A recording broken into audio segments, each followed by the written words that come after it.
I was blown away by the revelation that he committed larceny against his own client. Because also, I had a client who stole half of that in Manhattan from a news station. Funny enough, $30,000, and he was fully prosecuted, and we had to deal with that case. And the fact that DA's office, the prosecutors didn't prep him for this kind of cross is shocking. Maybe Michael Cohen hid it from them. I'm not sure how this went, but this is more of a disaster than I could have expected. Wow. Katherine, what was it like when that moment happened? Was there gasps? Was there surprise? Is this like Law and Order, or was everybody just kind of like ho hum? No, people were definitely surprised. And I think even more so, he admitted that he stole the money because he was unhappy with his bonus that year. So not only was it that he just took the money, he also had a reason to take it, and it was because he was unhappy he didn't get as big of a bonus as he normally does. So, Michael, where does the trial go from here? We have Michael Cohen's picture up here. Without Michael Cohen's credibility, whatever case the DA thought they had, they don't have. So how do they resurrect things from here, or is there a chance we get a directed verdict from the judge before closing arguments? Well, one, they're going to try to rehabilitate, redirect Michael Cohen. I don't know how you do that. Two, the judge will never give, Judge Merchan will never give a directed verdict in this case. He doesn't want that responsibility. This responsibility is going to lie with the jury. So the jury is going to have to decide, what if they at all believe Michael Cohen? What else can Michael Cohen do? What else is going to, I'm waiting for a Michael Cohen story that he's kicked somebody's puppy down the road. That's the only thing left this guy can do.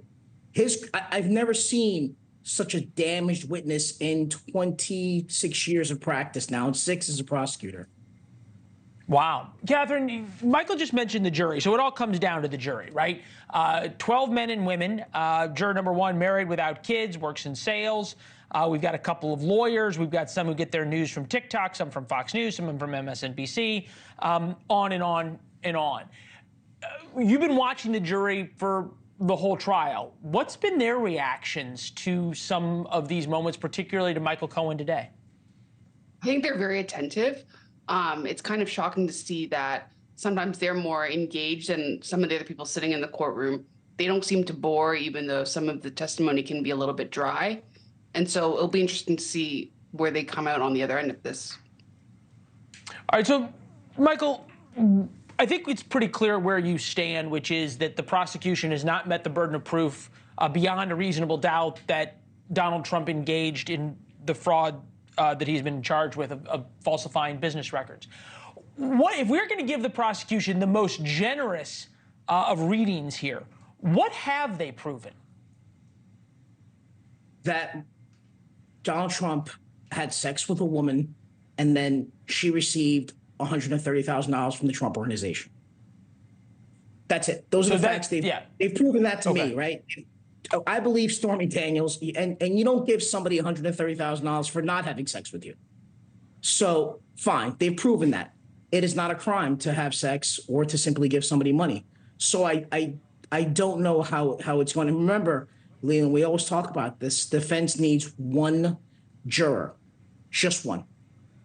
Yeah. Look, and you look through that list of 12 jurors. There's a lot of them. Think about juror number 7, married with kids, works as a civil litigator, gets news from the New York Times, Washington Post, New York Post, Washington Post, and NPR.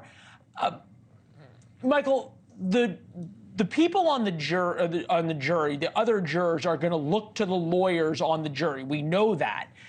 In a case like this, where there is we don't like Donald Trump factor, which is probably pretty pervasive in New York. With 12 people, you're going to get a lot who don't like Donald Trump.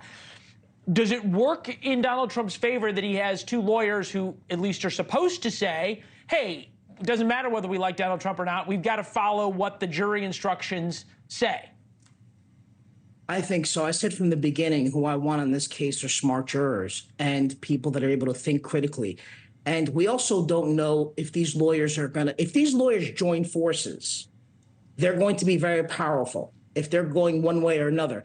If they split, if they're leaders of their own camp, which happens in a jury, then you're simply on your way down to a hung jury. So it really depends how these 2 lawyers see this case and if they like each other, juries become their own little worlds, and they become best friends or they become mortal enemies. I've seen jurors leave the courthouse and go out to have dinner. They become a cohesive unit, or it is a battle that goes on until they tell the judge, we can't come to a verdict. Thanks for watching. Go to joinnn.com to find NewsNation on your television provider.